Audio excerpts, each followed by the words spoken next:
주띵카와 함께하는 오늘의 인문학 산책, 네이버 블로그 김종훈 작가님과의 대화. 어디에서나 사랑받는 사람은 태도가 다르다.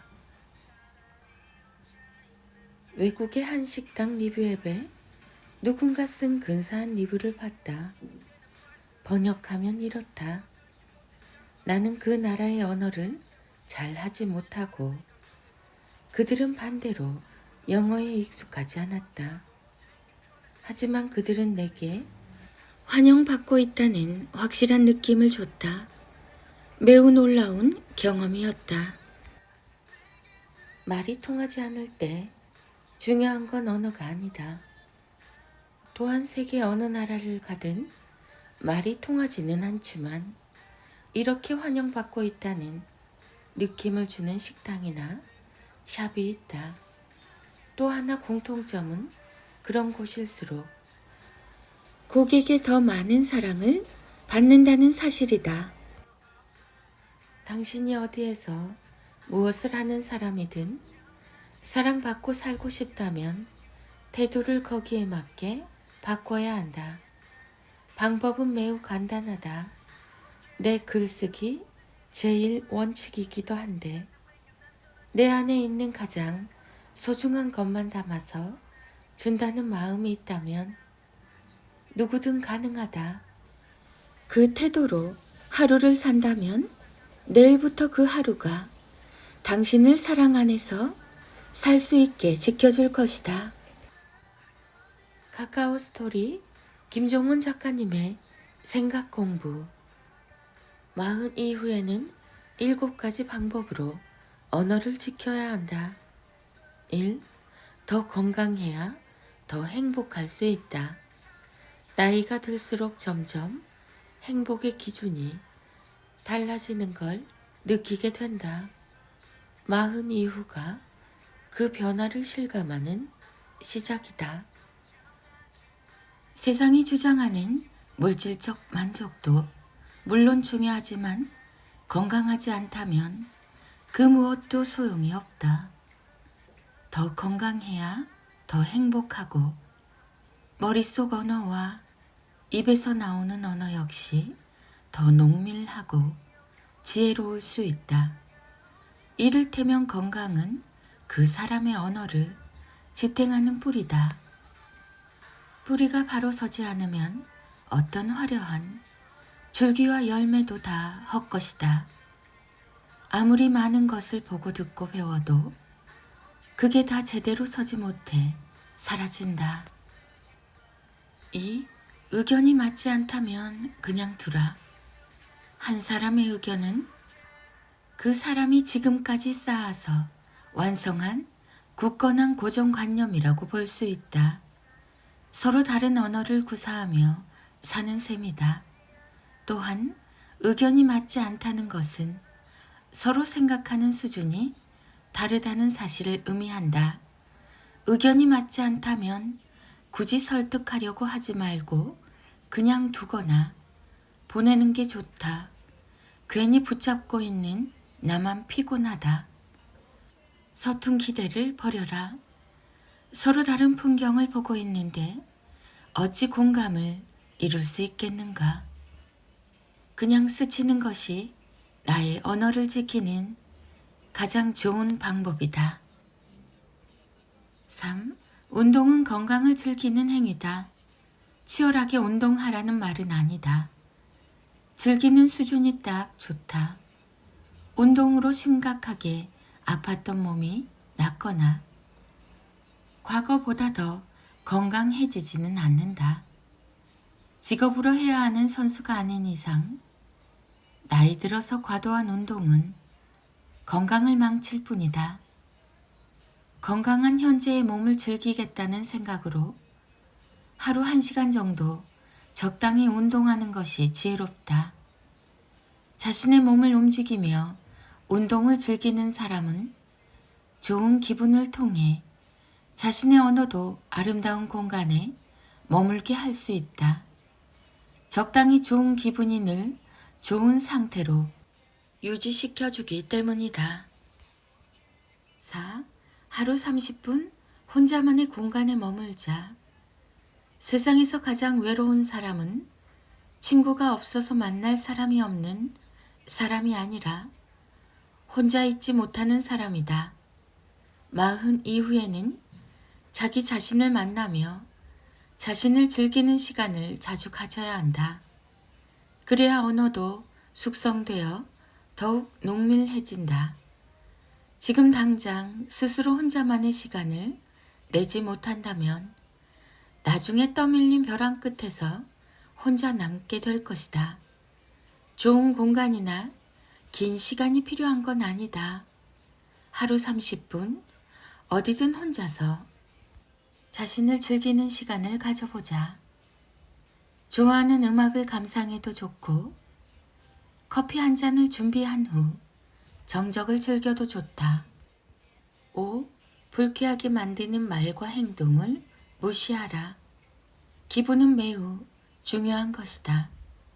결국 그날에 기분이 모여 인생을 결정하는 언어가 완성되기 때문이다. 말을 듣기만 해도 불쾌한 기분이 들고 보기만 해도 기분이 나빠지게 만드는 사람이 있다면 최대한 피하는 게 자신을 위해서 좋다. 아무리 이해하려고 해도 안 되는 사람이 있다. 그렇다면 그들의 존재는 우리 삶에 아무런 도움이 되지 않는다. 무엇보다 나의 기분이 우선이라는 사실을 기억하자. 6. 정중한 태도를 지닌 사람과 어울려라. 정중한 태도는 지켜보는 것만으로도 언어의 수준을 높여준다. 그걸 깨닫게 되는 40 이후에는 그래서 점점 기품과 정중한 태도의 가치를 소중히 여기게 된다. 그러나 기억할 게 하나 있다. 그것들은 빠르게 혹은 쉽게 가질 수 있는 게 아니라 오랫동안 반복한 과정과 지나온 세월을 통해서만 가질 수 있다는 사실이다. 그 과정과 시간을 보낸 사람을 자주 만나서 에너지를 받아라. 물론 스스로도 기품이 있어야 하고 정중한 태도를 지녀야 한다. 결국 같은 의식 수준을 가진 사람들이 같은 공간에 모이게 되는 거니까. 7. 더 나은 방법 찾기 일기를 쓰라. 이 모든 것을 제대로 해내려면 바로 이것. 더 나은 방법 찾기 일기를 쓰는 게 좋다. 40 이후에 벌어지는 모든 방황은 반드시 내 인생에 더 좋은 길을 찾는 순간이어야 한다. 매일 자신이 고민하는 문제에 대해서 일기를 쓰면서 그걸 해결할 수 있는 방법까지 찾아서 쓰자.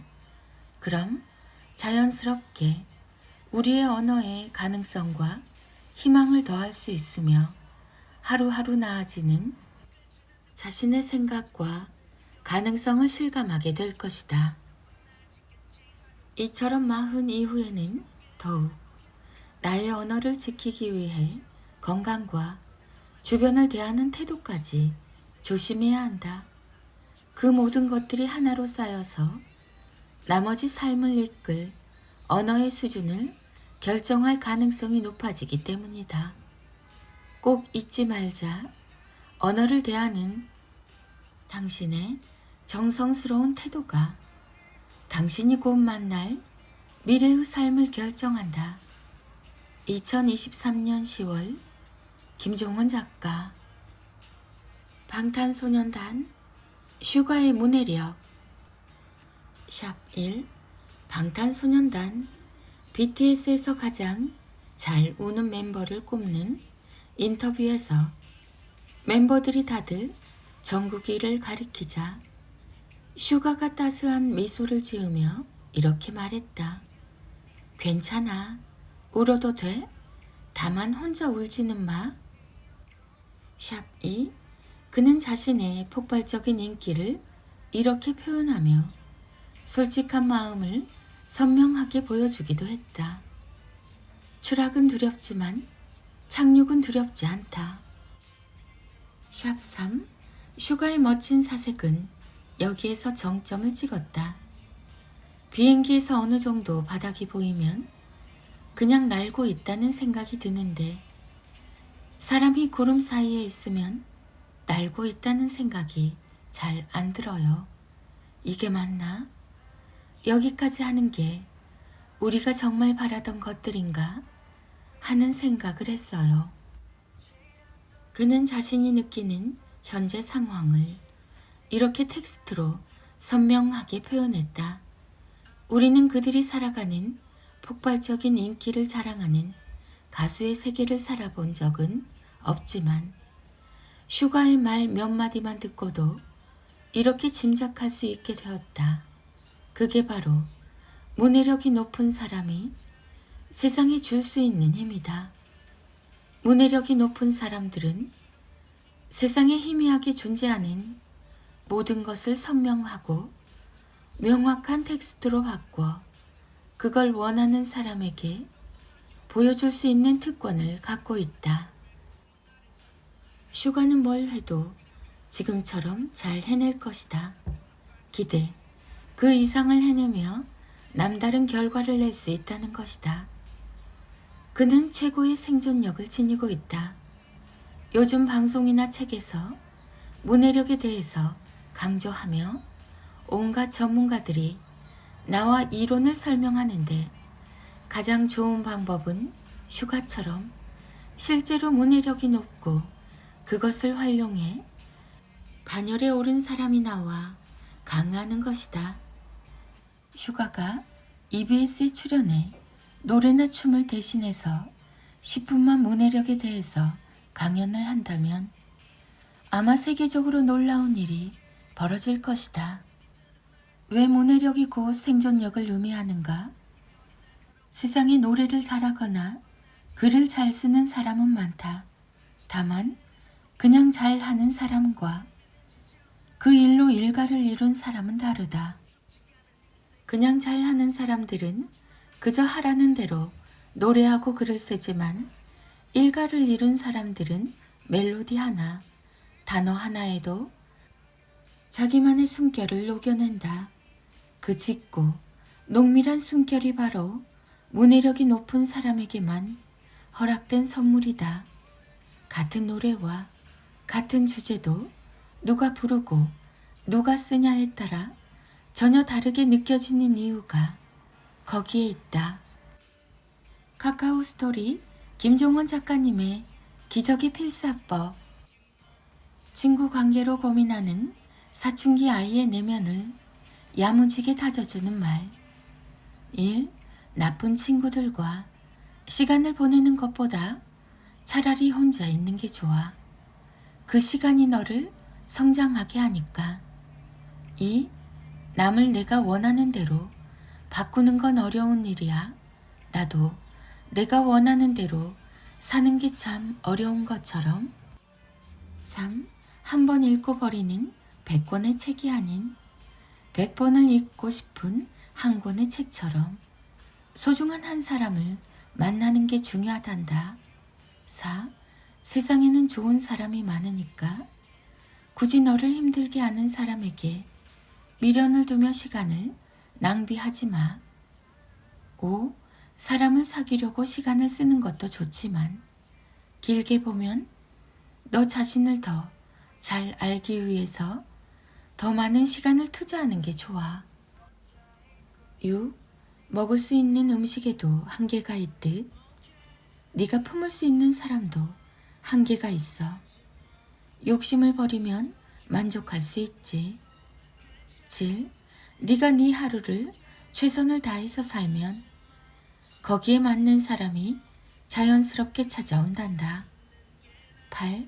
간섭은 입만 있으면 누구나 할 수 있는 쉬운 일이지만 이해는 사랑하는 마음이 있어야 비로소 가능한 소중한 일이지. 9. 타인을 향한 너무 심한 배려는 오히려 너의 예민한 성격의 증거일 수 있어. 남보다 나를 좀 더 생각하며 살면 안 좋은 상황이 나아질 거야. 10. 모두가 너를 좋아할 수는 없어. 네가 모두를 좋아하진 않는 것처럼. 11. 계절이 변하며 온도가 달라지듯 관계의 온도도 달라지는 게 정상이야. 그러니까 크게 신경 쓰지 말자. 12.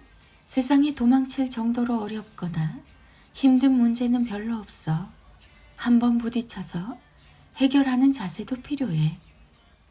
13. 네가 만나는 모든 사람에게는 네가 모르는 나름의 아픔이 있어. 조금 더 이해하려는 마음이 필요하지.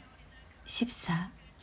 만약 네 주변에 10명의 사람이 있다면 8명은 네가 무엇을 하든 관심이 없고 1명은 네가 뭘 해도 싫어하고 마지막 1명은 네가 뭘 해도 응원할 거야. 그 한 사람을 만나면 되는 거란다. 사춘기에 맺는 친구 관계가 중요한 이유는 다음 3가지에 있습니다. 1. 사춘기는 앞으로 자신이 어떤 사람이 될지 방향을 결정하는 시기다. 2. 이때 관계를 제대로 맺지 못하면 미성숙한 사람이 된다. 3. 상황을 판단하고 스스로를 조절하는 지적 능력을 기를 수 있다. 사춘기 아이에게 친구는 하나의 거대한 세계입니다. 모든 삶이 친구에서 시작해서 친구로 끝나게 되죠. 관계를 원활하게 유지하며 그 시기에 배울 것을 지혜롭게 배울 수 있게 하려면 위에 소개한 14개의 말을 사춘기 이전부터 자주 들려주세요. 출력하셔서 아이가 자주 머무는 곳에 두는 것도 좋습니다. 김종원 작가, 육아맘, 책 육아, 초등학생, 중학생, 중1, 중2, 중3, 사춘기 아들, 사춘기 딸, 대화, 관계, 친구, 내면, 야무진, 좋은 말, 66일 밥상머리 대화법, 66일 인문학 대화법. 밝고 예쁘게 자란 아이들이 부모에게 습관처럼 들었던 18가지 따뜻한 말. 내 아이도 아닌데 옆에 있기만 해도 좋은 에너지가 넘쳐서 절로 호감이 가는 아이가 있습니다. 반면 늘 부정적으로 생각하며 우울한 느낌만 주는 아이도 있죠.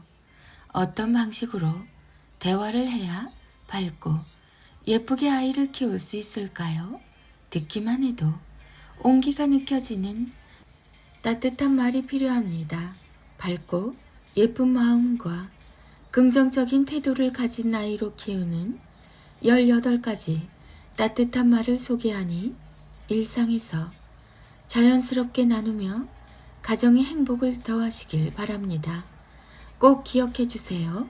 따뜻한 말이 습관이 되면 모두가 행복해집니다. 1. 우리 너무 서두르지 말자. 2. 너무 힘들 땐 울어도 괜찮아. 하지만 혼자서 울지는 마. 3. 행복이 오지 않으면 만나러 가자. 4. 너무 걱정하지 마. 돌아보면 늘 엄마 아빠가 있을 거야. 5. 차분하게 생각하면 다를 수 있어. 6. 네가 잘하면 잘해서 좋고 못하면 잘할 일만 남았으니 또 좋지. 7. 처음부터 잘하는 사람은 없지. 8. 네가 선택했다면 무슨 이유가 있겠지. 9. 같이 도전하면 할 수 있어. 10. 너무 자책하지 마. 넌 할 만큼 했어. 11. 좋은 생각을 하면 좋은 소식이 찾아오지. 12. 좋게 보려고 노력하면 뭐든 나쁘기만 한 건 없단다. 13. 네 마음 다 이해해. 14. 지금 잘하는 건 중요하지 않아. 포기하지 않는 것만으로도 대단해. 15. 모든 일은 결국 다 잘 될 거야. 엄마 아빠가 그렇게 믿고 있으니까. 16. 네가 행복하면 우리도 행복해. 17. 얼굴 마주보며 이야기하니까 참 좋다. 18. 참 신기하지? 네가 웃으면 나도 슬며시 웃음이 나더라. 평소에는 그다지 큰 소리를 내지 않지만 조금만 화가 나도 소리가 커지는 부모가 있습니다. 이들은 사람들과의 관계에서 대처하는 능력이 조금 떨어진다는 공통점이 있죠. 문제는 여기에서 그치지 않아요. 음성이 커지면 행동이 과격해지고 그 사람이 머무는 공간에 공기까지 삭막해집니다. 중요한 사실은 그런 부모와 함께 지내는 아이들도 점점 자신의 부모를 닮아간다는 것이죠. 실제로 조금만 분노해도 음성이 갑자기 커지는 부모와 살며 아이들은 이런 상태가 됩니다. 1. 차분하게 무언가를 관찰하지 못한다. 2. 늘 불안한 상태라서 마음이 급하다. 3. 따뜻한 마음이 전혀 느껴지지 않는다. 4. 타인에 대한 이해도가 매우 떨어진다. 5. 냉정하고 때론 잔인한 모습을 보인다. 이렇게 되면 그 아이는 당연히 밝고 예쁘게 자랄 수 없겠죠. 지금도 늦지 않았으니 앞서 소개한 18가지 따뜻한 말을 통해서 가정의 분위기를 밝고 화사하게 바꿔주세요. 부모의 말을 바꾸면 아이가 살아갈 무대도 바뀝니다. 66일 인문학대화법, 우리 아이 첫 인문학 사전, 김종원 작가. 김종원 작가, 육아, 육아맘, 육아 스트레스, 육아 소통, 육아 스타그램 7세, 8세, 9세, 10세, 초등맘, 아빠 육아, 엄마 육아, 아빠 스타그램. 따뜻한 말 한마디, 부모의 말. 66일 인문학 대화법, 우리 아이 첫 인문학 사전. 낭독과 필사를 강조하는 이유. 읽기만 하는 사람은 지식은 쌓을 수 있겠지만 자기만의 공식을 만들지는 못합니다. 이해한 사람만이 공식도 만들 수 있죠. 예쁜 말과 다정한 말도 마찬가지입니다. 제가 낭독과 필사를 강조하는 이유도 그래야 내면으로부터의 이해를 기대할 수 있기 때문입니다. 늘 입에 머금고 있으며 가슴에 품고 싶은 말이 있다면 그 문장을 낭독하고 필사하세요. 그럼 조금씩 이해하게 되면서 여러분만의 공식을 찾게 됩니다. 결국 모든 건 센스다. 장사든 독서든 마케팅이든 결국 모든 건 센스다. 센스를 키울 수 있는 책을 하나 쓰고 싶은데 제목도 센스. 생각만으로도 두근두근하네. 근사한 책이 나올 것 같아서. 센스. 중3 대2 자녀의 낭송이 이어집니다. 인문학의 대가 김종원 작가님의 하루 한 장 365 내 아이 성장 인력. 공부가 끝난 뒤에 즐기는 휴식은 세상에서 가장 지혜로운 시간입니다. 배운 것을 다시 한번 생각하며 진짜 나만의 것으로 만들 수 있으니까요.